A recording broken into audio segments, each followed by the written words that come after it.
नमस्कार साथियों, स्वागत है आप सभी का आपके अपने YouTube channel study bye VSK में। तो देखिए, आज हम प्रकाश के परावर्तन से संबंधित कुछ न्यूमेरिकल को कवर करेंगे। इसमें से यूपी बोर्ड के एग्जाम में 2 नंबर का पूछ लेता है। तो वीडियो के अंत तक बने रहिएगा ताकि आपको एक एक बात अच्छे से समझ में आ जाए। चलिए वीडियो को स्टार्ट करते हैं। दिया है एक अवतल दर्पण की फोकस दूरी 10 मीटर है, तो अवतल दर्पण की वक्रता त्रिज्या क्या होगी। दिया है कि अवतल दर्पण की फोकस दूरी, अवतल दर्पण की फोकस दूरी को हम किससे डिनोट करते हैं, एफ से, जिसका मान दिया है 10 मीटर। देखिए, इसका मान ऋणात्मक होता है, लेकिन हमको वक्रता त्रिज्या निकालना है, तो केवल 10 रख देंगे, चिन्ह को नहीं रखेंगे, फिर भी हमारा आंसर आ जाएगा। और पूछ रहा है कि वक्रता त्रिज्या अर्थात आर का मान पूछ रहा है। आर का मान क्या होगा, प्रश्नवाचक चिन्ह। तो देखिए, हम लोग जानते हैं कि आर बराबर होता है 2 इंटू एफ, तो 2 गुणे एफ का मान 10, तो कितना आ जाएगा, 20 मीटर। तो ये हमारा करेक्ट आंसर हो जाएगा। अब देखिए, अगला प्रश्न है 16 सेमी फोकस दूरी के अवतल दर्पण के सामने एक वस्तु 8 सेमी दूरी पर रखी है, प्रतिबिंब की स्थिति की गणना कीजिए। कह रहा है कि 16 सेमी फोकस दूरी के अवतल दर्पण, तो अवतल दर्पण की फोकस दूरी क्या होती है, ऋणात्मक, तो -16 सेमी। ठीक, 8 सेमी दूरी पर रखी, वस्तु कितना दूरी पर रखा है, 8 सेमी की दूरी पर। तो देखिए, वस्तु का जो दूरी होता है ध्रुव से, ठीक, सभी दूरियां ध्रुव से लेते हैं। मान लीजिए कि यह अवतल दर्पण है, ठीक, ये ध्रुव, ये मुख्य अक्ष होगा, यहाँ हो गया फोकस, यहाँ होगा वक्रता केंद्र सी या आर। ठीक, तो सभी दूरी ध्रुव से लेते हैं, दर्पण के ध्रुव से, और इधर वाली दूरी को ऋणात्मक और इधर वाली दूरी को धनात्मक। ठीक, तो ये हो जाएगा ऋणात्मक, -8 सेमी। ये वाला u होता है, चाहे अवतल दर्पण हो या उत्तल दर्पण, सभी के लिए क्या होता है, ऋणात्मक होता है, या लेंस हो उसके लिए भी क्या होता है, ऋणात्मक होता है। अब हमें भी का मान निकालने के लिए पूछ रहा है प्रश्नवाचक चिन्ह। तो देखिए, दर्पण सूत्र होता है, दर्पण सूत्र 1/f बराबर 1/v प्लस 1/u।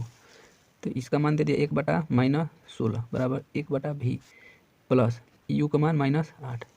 इसको इधर ले जाएंगे तो प्लस हो जाएगा, तो 1/v बराबर 1/8 प्लस हो गया -1/16। इसका एलसीएम कितना आ जाएगा, 16 आ जाएगा। तो 8 दूना के 16, -16 कम 16, तो 1/v, 1/v बराबर क्या, 1/16, तो v बराबर कितना आ जाएगा, 16 सेमी। ठीक, प्रतिबिंब कहाँ बनेगा, तो ध्रुव से 16 सेमी दूर इधर बनेगा, दाएं साइड में। ठीक, क्योंकि इसका मान क्या है, धनात्मक है, तो इधर बनेगा, दर्पण के पीछे। अब देखिए, अगला प्रश्न कह रहा है यदि कोई वस्तु उत्तल दर्पण के सम्मुख 40 सेमी दूरी पर स्थित है, जिसका प्रतिबिंब 10 सेमी दूरी पर बनता है, तो उत्तल दर्पण की फोकस दूरी क्या होगी। कह रहा है कि कोई वस्तु है, उत्तल दर्पण के सम्मुख 40 सेमी दूरी पर रखी है, यानी वस्तु रखी है, तो वस्तु की दूरी को हम किससे दर्शाते हैं, u से, तो u बराबर -40 सेंटीमीटर। तो कह रहा है कि प्रतिबिंब 10 सेमी दूरी पर बनता है। ठीक, तो v बराबर 10 सेमी। देखिए, ये उत्तल दर्पण है, तो उत्तल दर्पण में जो v होता है, v का चिन्ह वो हमेशा धनात्मक होता है, क्योंकि यह दर्पण के कहाँ बनता है, पीछे बनता है। ये उत्तल दर्पण हो गया, तो इधर बनता है, तो इधर की दूरी हम धनात्मक लेते हैं, इसलिए इसे धनात्मक ले लें। अब f का मान पूछ रहा है कि क्या होगा, तो हमारा दर्पण सूत्र है, दर्पण सूत्र 1/f बराबर 1/v प्लस 1/u। तो 1/f बराबर 1/v का मान 10 प्लस 1/u का मान -40, एलसीएम हो जाएगा 40, 10 चौको 40, 4 बार में 40 कम 40, और ये माइनस ऊपर चला गया, तो ये माइनस हो जाएगा। 1/f बराबर 4 से 1 जाएगा, 3 हो जाएगा बटा 40, तो हम f का मान निकाल देंगे, तो इसको उलाट देंगे। ठीक, ये भी ऊपर चला जाएगा, तो ये भी ऊपर 40/3। ठीक, यानी प्लस में आएगा। ठीक, तो उत्तल दर्पण का जो फोकस होता है धनात्मक होता है, तो f का मान क्या हो गया, 40/3 सेंटीमीटर। ठीक, दशमलव में बदलेंगे तो 3 कम 3, 3 तियाँ 9, 13.33 सेंटीमीटर इसी तरह आएगा। ठीक, तो ये हो जाएगा हमारा करेक्ट आंसर, 13.33 सेंटीमीटर या 40/3 सेंटीमीटर। अब देखिए, अगला प्रश्न कर रहा है एक अवतल दर्पण के सम्मुख रखी वस्तु की लंबाई 20 सेमी है, यदि वस्तु द्वारा बने प्रतिबिंब की लंबाई 10 सेमी है, तब अवतल दर्पण में बने प्रतिबिंब का रेखीय आवर्धन ज्ञात कीजिए। देखिए, वस्तु की लंबाई दिया है 20 सेमी, वस्तु की लंबाई को हम दर्शाते हैं h से, ठीक, या o से, तो HO लिख दे रहे हैं। ठीक, कितना, 20 सेंटीमीटर। यदि वस्तु द्वारा बने प्रतिबिंब की लंबाई 10 सेंटीमीटर है, तो प्रतिबिंब की लंबाई को HI से दर्शाते हैं, कितना है, 10 सेंटीमीटर। तब करें कि तब अवतल दर्पण में बने प्रतिबिंब का रेखीय आवर्धन ज्ञात कीजिए। तो रेखीय आवर्धन नियम बराबर होता है HI/HO। ठीक।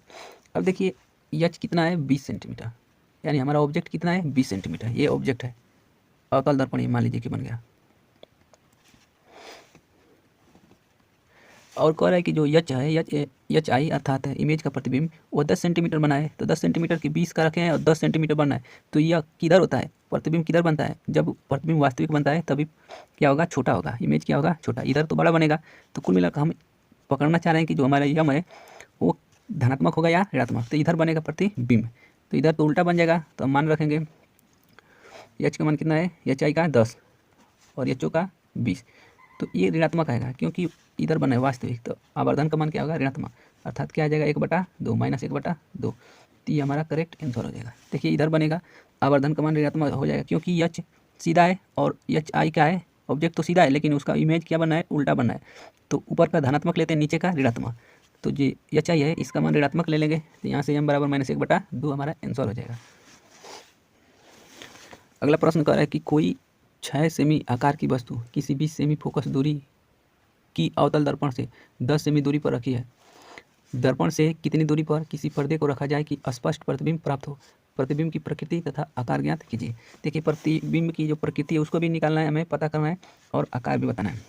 चलिए 6 सेमी आकार की वस्तु यानी ऑब्जेक्ट एच ओ के मान कितना दिया है, 6 सेंटीमीटर। 20 सेमी फोकस दूरी के अवतल दर्पण यानी एफ बराबर -20 सेंटीमीटर। 30 सेमी दूरी पर रखिए यानी यू बराबर -30 सेंटीमीटर। चलिए भी का पहले मान निकालते हैं, भी प्रश्नवाचक थी। तो दर्पण सूत्र होता है, दर्पण सूत्र 1/f बराबर 1/v प्लस 1/u। ठीक, तो 1/f का मान -20, 1/v इस तरह रहने देंगे, प्लस 1/u का मान -20।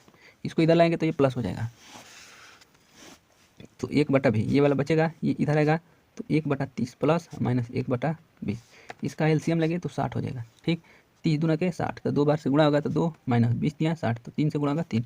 1/v 1/v -1/60, 2 में से 3 जाएगा तो -1। अब इसको ऊपर कर देंगे तो ये भी ऊपर हो जाएगा। तो v बराबर -60 सेंटीमीटर, अर्थात पर्दे को कहाँ रखना पड़ेगा, 60 सेमी की दूरी पर। अतः पर्दे को ठीक 60 सेमी की दूरी पर दर्पण के सामने रखना पड़ेगा। ठीक, अब देखिए सामने बना है, प्रतिबिंब कहाँ बना है, अवतल दर्पण के सामने। ये अवतल दर्पण हो गया तो इसके सामने बन रहा है। इसका मतलब कि जो इमेज की प्रकृति होगी वो कैसा होगा, वास्तविक होगा। तो प्रतिबिंब वास्तविक होगा। ठीक, अब देखिए कह रहा है यहाँ पे प्रश्न में कि आकार भी ज्ञात करना है, यानी आई का मान क्या होगा। अब देखिए प्रतिबिंब का जो लंबाई निकालने के लिए सूत्र आता है हमारा आवर्धन बराबर H I upon H O. इसका फार्मूला था -v/u। देखिए एच आई का मान निकालना है, एच ओ का मान दिया है 6 सेंटीमीटर बराबर माइनस, देखिए v का मान -60 आया है और u का मान -30। एच आई अपन 6 बराबर ये कटेगा तो क्या आ जाएगा -2। तो यहाँ से एच आई बराबर हो जाएगा, अर्थात इमेज का जो हाइट है, ऊंचाई है, वो कितना हो जाएगा -12 सेंटीमीटर। यानी 12 सेंटीमीटर का क्या बनेगा, हमारा प्रतिबिंब बनेगा। तो ये था गोलीय पृष्ठों पर प्रकाश का परावर्तन से संबंधित कुछ न्यूमेरिकल प्रश्न। तो आई होप ये वीडियो आप लोग को अच्छा लगा होगा। तो प्लीज़ हमारे चैनल को सब्सक्राइब कीजिए और अधिक से अधिक अपने दोस्तों में भी शेयर कीजिए। Thanks for watch.